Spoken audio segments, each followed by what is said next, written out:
FCRA licence పొంది వివిధ దేశాల నుంచి, వివిధ దేశాల్లో ఉన్న సంస్థల నుంచి ఫండ్స్ భారతదేశంలోకి తీసుకువచ్చినప్పుడు, ఆ ఫండ్స్‌తో ఏం చేయాలో తెలుసా? భారతదేశంలో ఎడ్యుకేషన్‌ని డెవలప్ చేయాలి. లేదా భారతదేశంలో ఉన్నటువంటి వారికి స్కిల్ అనేటువంటిది పెంపొందించాలా?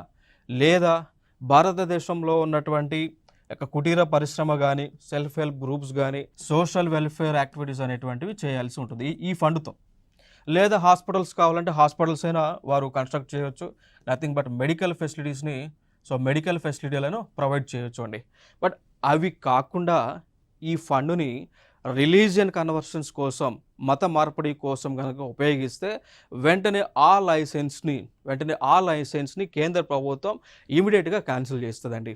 అట్లా భారతదేశంలో 16,023 ఎన్‌జీఓల యొక్క లైసెన్స్‌ని క్యాన్సిల్ చేసింది. ఎఫ్‌సిఆర్‌ఏ లైసెన్స్‌ని గవర్నమెంట్ ఆఫ్ ఇండియా క్యాన్సిల్ చేయడం జరిగింది.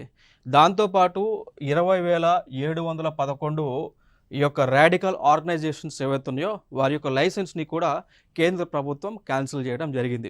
ఫైనల్‌గా కేంద్ర ప్రభుత్వం ఏమంటుంది?